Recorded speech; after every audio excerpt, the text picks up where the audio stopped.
Isusunod na nga ng ICC si Senator Bato de la Rosa. Ito nga ay matapos na mapatunayan na kasabwat ito ni former President Rodrigo Duterte sa EJK.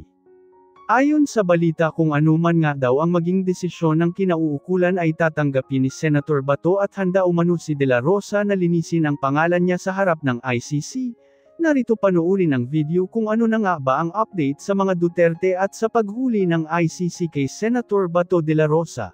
Habang nagpapatuloy ang unang pagdinig, tumanggi si DILG Remulla na magsalita. Tanungin siya tungkol sa panayam kay Pinky Webb, kung saan sinabi niya na group effort ang pag-aresto at in-invoke pa ang executive privilege samantalang lumabas na sa media. Una, tinawag niyang chismis ang pahayag. Ngunit nang mabisto, tinulungan na lamang ng kapatid at sinabing executive privilege na nga.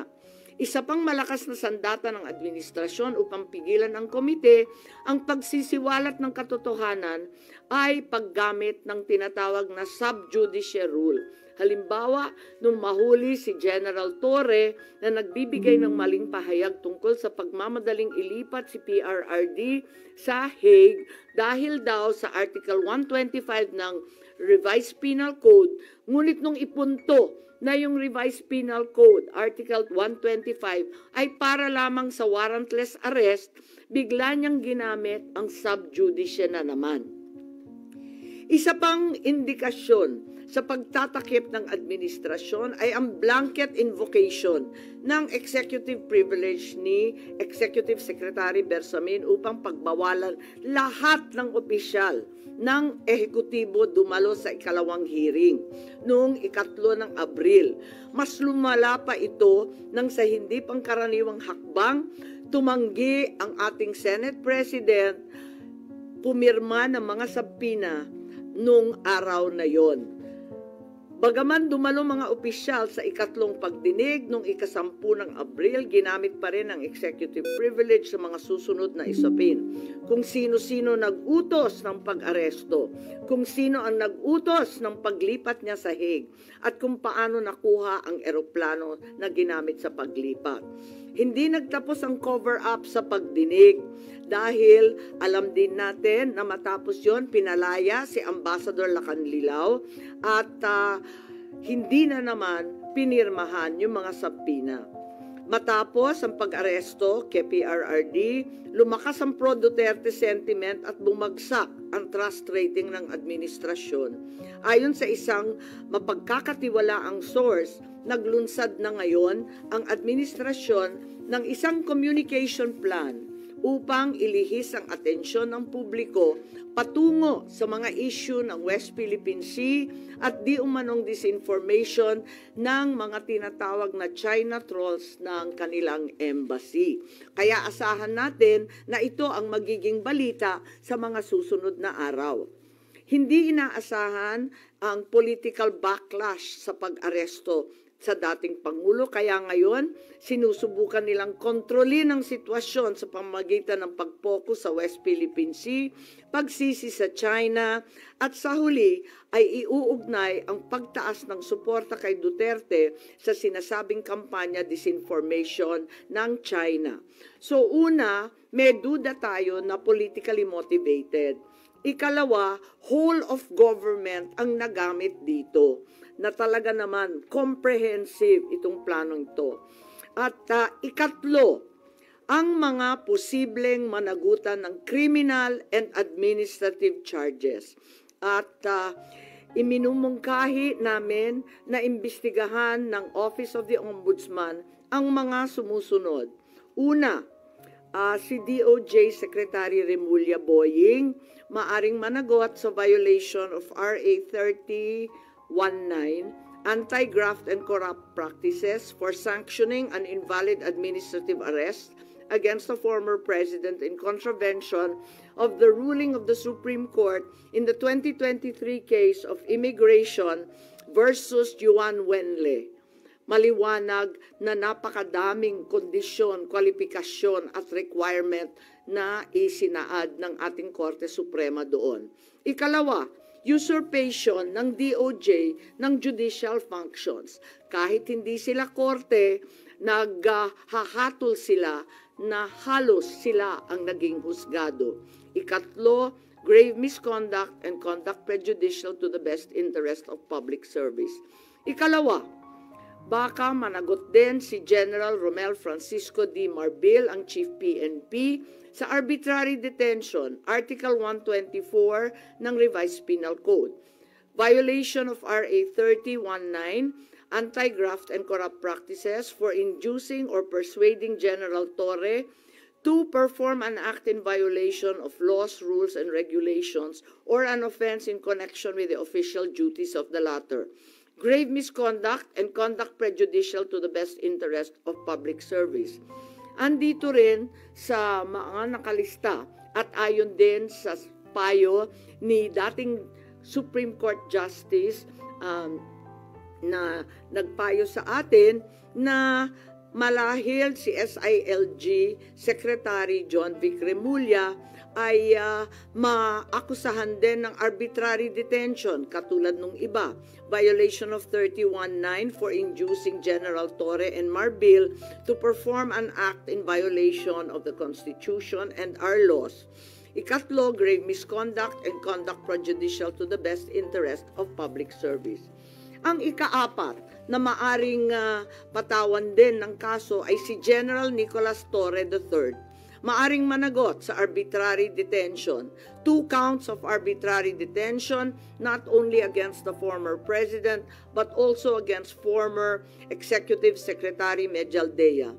Ikalawa, violation of RA 7439 for not allowing the former president to be visited by VP Sara, both his daughter and his named counsel, and for forcing the former president's lawyers to leave him. Also, the violation of 3019 for allowing himself to be induced or persuaded by General Marbil or SILG Remulla to perform an act in violation of law, rules, and regulations in connection with his official functions. Grave misconduct and conduct prejudicial to the best interest of public service ay maaari ring ipataw laban kay General Torre. Ikalima, Ambassador Marcos V. Lacanilao. Maaring managot sa usurpation of official functions, Article 177 of the Revised Penal Code, pagsisinungaling sa ibang kaso at perjury sa ilalim ng Article 183 of the Revised Penal Code, false testimony in other cases, and perjury in solemn affirmation under Article 183 of the Revised Penal Code, at conduct prejudicial to the best interest of the service. So ito ang further findings namin. Hindi ko masara yung investigasyon kasi marami pa ring mga issue katulad ng sinong tumulong sa ICC, yung tungkol sa eroplano na nanatiling bukas at masalimuot. So, nais kong ipakita ang isang video na nagawa na ganito rin ang pahayag. Simulan po natin ang video na maaring mapanood ng ating mga kaibigan. Enero 28, 2024, sa first Maisog Rally sa Davao, nagliyab ang balita at social media. Matapang, walang preno. Mr. President, baka susunod ka sa dinaanan ng tatay mo. Diyan ako takot. Ayaw ko mangyari sa iyo yan. Nagbato ng maaanghang na salita si dating Pangulong Rodrigo Duterte laban kay Pangulong Marcos tungkol sa di umano'y paggamit ng droga at ang kontrobersyal na People's Initiative. Sino man magsabi na walang paki ang Senado sa usaping ito, isa lang ang masasabi ko, walang gamot sa kakapalan ng mukha mo. Sa Senado, sa kapareho at sumunod pang mga buwan, si Senator Amy ang nangunan. Pakialam sa PR, wala kayong pakialam sa PR, wala kayong pakialam sa PR. Siya ang unang nagtawag ng pansin. Siya ang unang nagtanong, para kanino ba talaga ang PI na yan? Marso 2024, sa kabila ng bangayan sa harap ng sambayanan, narinig natin si Pangulong Marcos. Matatag, matapang, The International Criminal Court has no jurisdiction over the Philippines, as we remain to have a working judicial system and law enforcement mechanisms. Walang jurisdiksyon ang ICC sa Pilipinas. Sa sabon, nagpagpag siya ng balahibo. Ang hindi natin alam, paghupa ng alikabok ay nagsimula ng ilatag ang plano para muling sumagi sa ICC. Kaya pagtungtong ng Mayo, tahimik ngunit mabilis ang galaw. Isinumite ng DOJ ang legal brief para sa posibleng pag-aresto kay FPRRD. Isang pagpataksil na walang nakapansin. Hulyo, pumutok ang balita. Nagbitaw si VP Sara bilang DepEd Secretary. Tendered my resignation as the Secretary of Education effective July 19, 2024. Isang babae ng tapang ngunit walang nagawa dahil sa likod ng tama. Agosto, sinagawa ang unang Quadcom hearing laban kay FPRRD habang inuusig ng COA ang confidential funds ni VP. Ang hindi natin alam, sa gitna ng lahat ng ito, itinalaga na ni PBBM si Marcos Lacanilao bilang Special Envoy ng Transnational Crimes na siyang magsusuko kay FPRRD. At maluwag na rin pinapasok ng bansa ang mga tiga-ICC noong Oktubre. Walang bahid ng pagtutol, walang balak na ipagtanggol ang kapwa Pilipino. Nobyembre, nag-iba na ang ihip ng hangin. Matatag, matapang, walang bahid ng pag-aalinlangan. Narinig muli natin si Pangulong Marcos, ngunit iba na ang sinabi. If yun ang gugustuhin ni PRRD, hindi naman kami haharang dun sa mga ICC. Para tabunan ng galawan, pinaingay ang impeachment complaints laban kay VP Sara. The Office of the Secretary General will transmit the 2 impeachment complaints filed against Vice President Sara Duterte. Kahit pa nagkaroon ng INC rally noong Disyembre, naidiin pa rin ang impeachment sa Kongreso. Planado na rin ang pagpirma ng questionableng 2025 budget kahit bat-bat ng anomalya. Enero 25, 2025, sinimulan na ang Oplan Tugis o Operation Pursuit, ang lihim na operasyon para hulihin si Duterte. Pagsampa ng Pebrero, nag-apply ng arrest warrant ang ICC prosecutor. Isang tahimik na pag-uusig habang tayo'y pinaiikot ng mga rally at press release. Marso, muling nilinlang ang bayan. Humingi daw ng 60-day extension ang DOJ para sa EJK report noong Marso 6. Pero ang totoo, nakabinbin na ang arrest warrant mula sa ICC chamber Marso 7 hanggang 10. Ang hindi natin alam, Marso 11, 2025, sa kanyang pagbalik sa Pilipinas, hindi pa man bumababa ng eroplano si FPRRD, isinagawa na ang pag-aresto. Maingay ang paligid, magulo, pero ang dating Pangulo ay nanatiling kalmado. Isinakay siya papuntang The Hague, alas 11 ng gabi. Kasama sa eroplano si Marcos Lacanilao, ang nagkanulo, ang nagsuko. Pero kanino ang sisi? Sa mga utusan o sa nag-utos? Managot ang dapat managot, nakalatag na. It's a request to the Philippine government from Interpol enforce the arrest warrant. And we have commitments to them. Ayaw nila ipagpatuloy ang pag-iimbestiga. Maliwanag na ang buong administrasyon na ito mula sa pinakataas hanggang sa galamay. Nagplano. Ikaw ho ba nagplano ng lahat ng ito? Hindi naman. It was a group effort. Secretary Chodoro was there, Secretary Anyo was there too, and the President and I. Nagsakatuparan.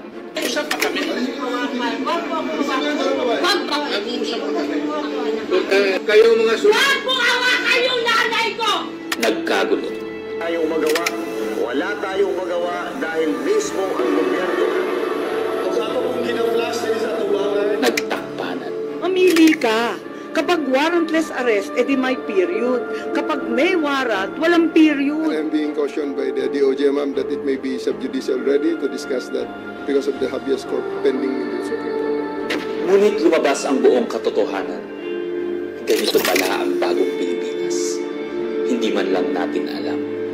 Tahimik ang pagtataksil. There was no red notice and what was issued was merely a diffusion. Tahimik ang pagwasak. Paliwanag mong maigi, representative ka ba ng Pilipinas o representative ng Interpol? Pipili ka lang.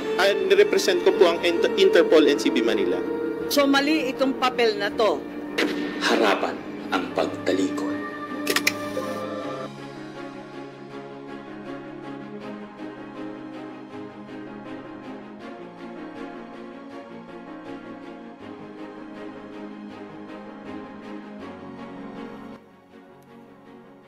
Okay, so that's where we are so far.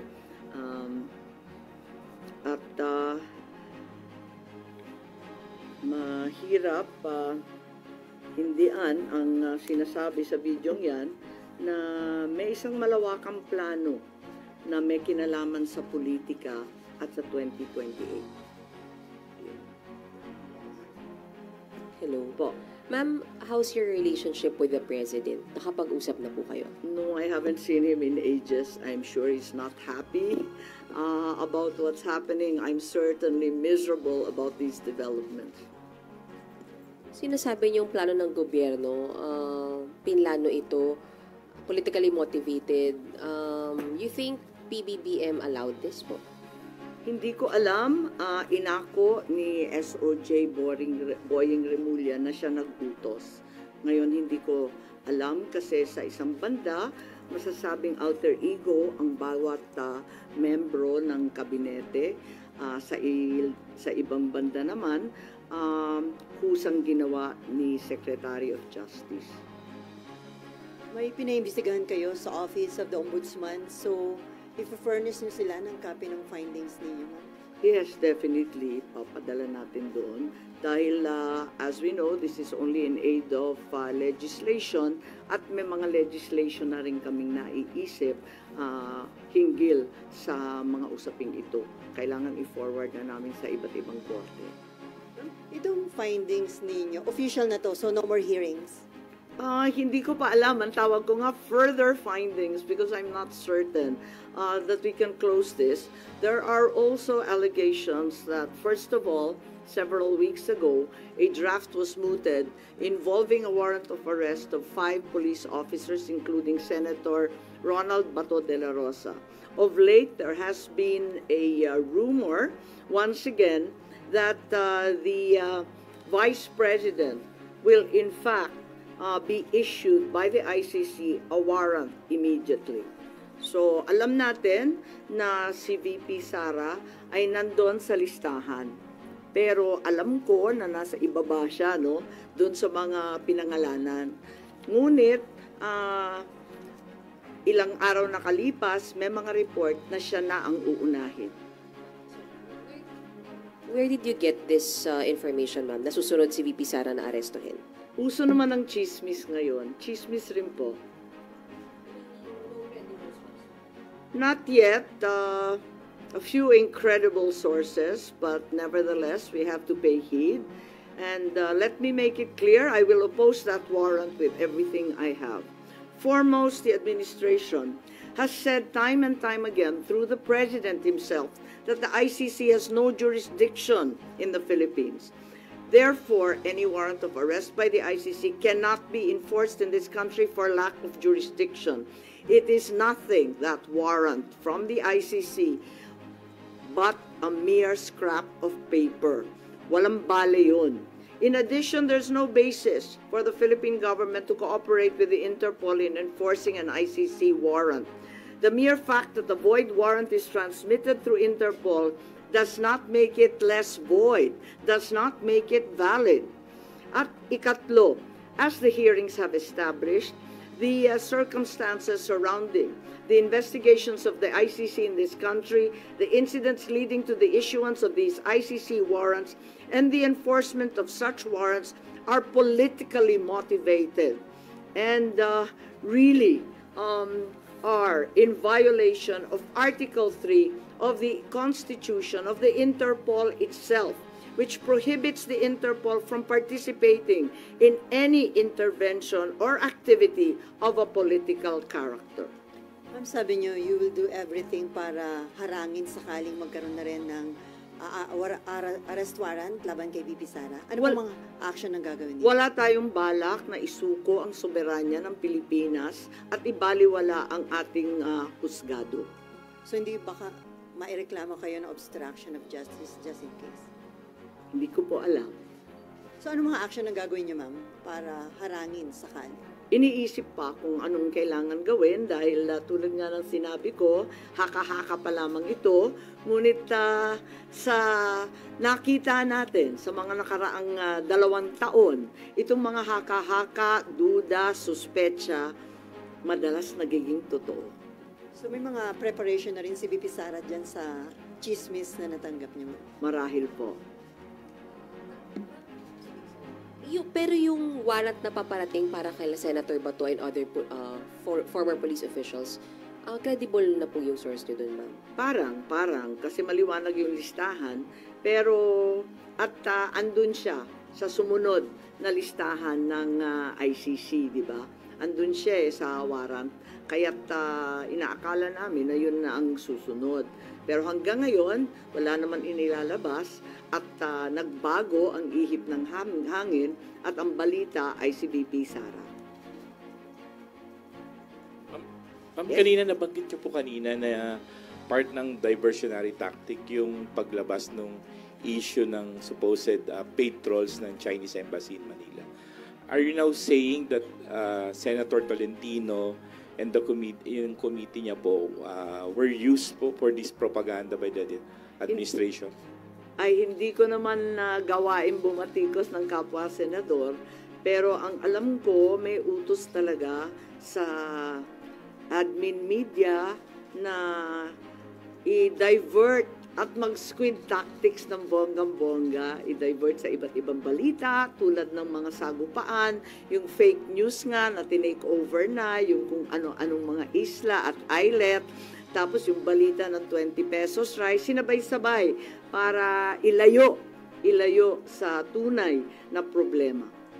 But as a sitting senator po, kayo po hindi kayo nababahala if there's some truth to it na although it's a widespread speculation na even before pa na gumagamit yung China ng machinery, ng propaganda machinery regarding sa WPS issue. Naku naman, sigurado tayong meron. Walang pagkakaila, walang duda na meron silang makinarya para dyan. Meron din ang mga Amerikano, meron din yung iba't ibang mga malalaking bansa. Marami talagang nakikialam.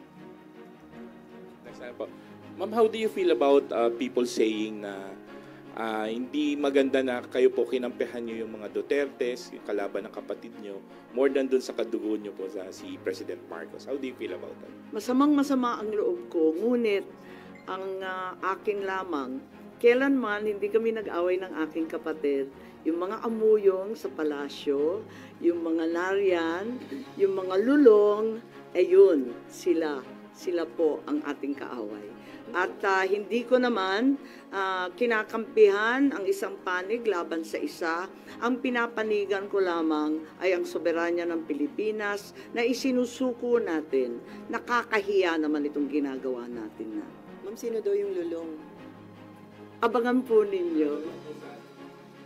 Abangan po ninyo. Pero ma'am, hindi ba in a way parang baka ma-destabilize yung leadership mismo ng kapatid nyo dito sa mga nagiging findings at mga statements nyo against people around him? Hindi ko linalabanan ng sinuman, binabasa ko lang ang lumabas sa katibayan mula sa hearing. Wala akong magagawa kung litaw ng litaw ang katotohanan. So, okay lang kung medyo makadestabilize ito sa leadership ni... Wala tayong pagnanais mag-destabilize sa Pilipinas. Marami na tayong problema. Ngunit ang katotohanan ay kinakailangan mangibabaw sa lahat. Last na lang po. Ma'am, may balita na parang may intention na ang manalo ay mga pro-China and then kapag nanalo, ipapa-repeal yung batas about yung maritime zone law. Wala akong alam kung tungkol dyan. Ako ay tanging pro-Pilipino. Ipaglalaban ko ang ating bansa tulad ng ginawa ng tatay ko sa sino man at anumang dambuhalang kapangyarihan. Sen, good morning. Do you think yung pagsasampa ng reklamo sa ombudsman could help deter kung ano man yung susunod na plano ng ICC para magdalawang isip yung mga nagpatupad nung una kay dating Pangulo? Sana po. Sana po. Inaasahan ko po. Kailan po kaya yung Tignan pagsasampa ng natin, reklamo? tignan natin kung anong magagawa. Ito lang yung mula sa amin sa findings, ito ang lumilitaw at saka si Justice Ascona, sabi niya may labag talaga sa ating saligang batas, sa ating mga batas na pinaiiral at kinakailangan managot yung naglabag.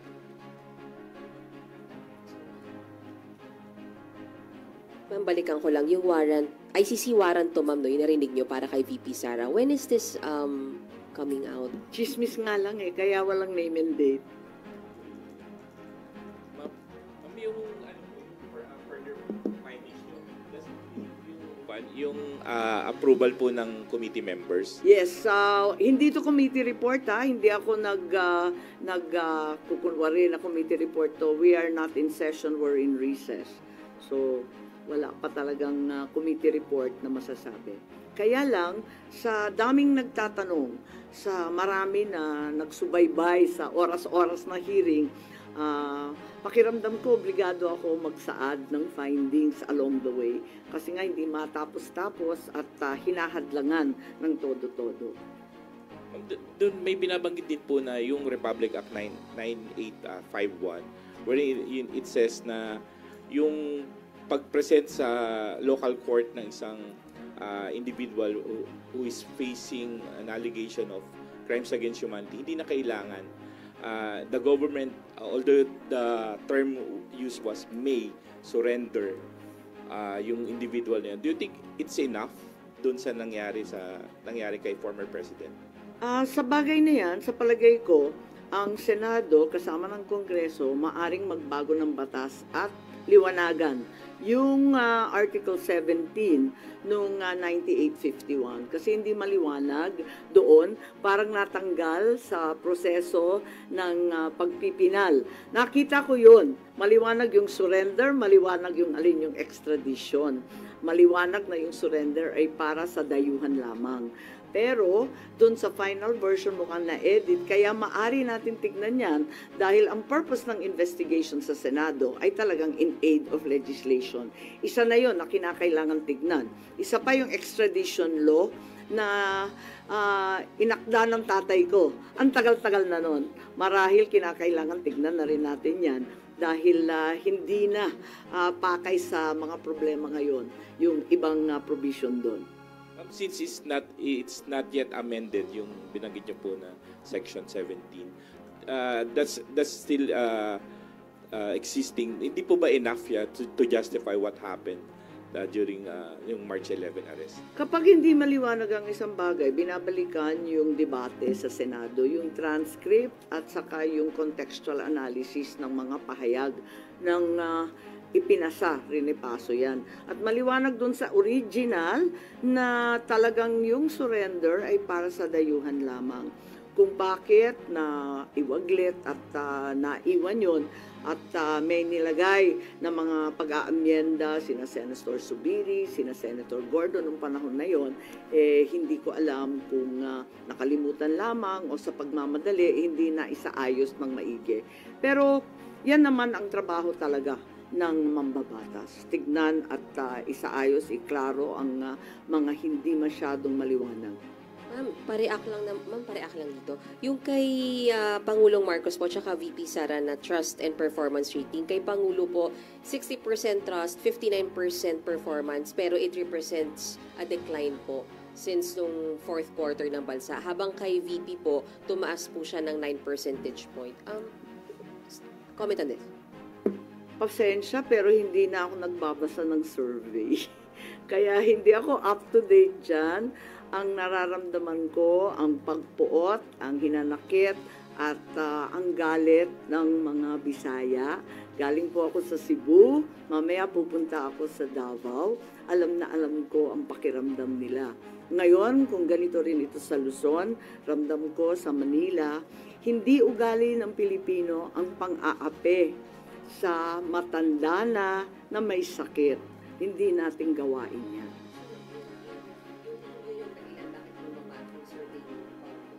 Hindi ko alam. Tulad ng sinabi ko, napakaraming survey ngayon na kung tutuusin, kinakailangan na siguro i-supervise, i-control ng COMELEC kasi grabe na ang mind-setting, brainwashing, and laying the predicate, ika nga.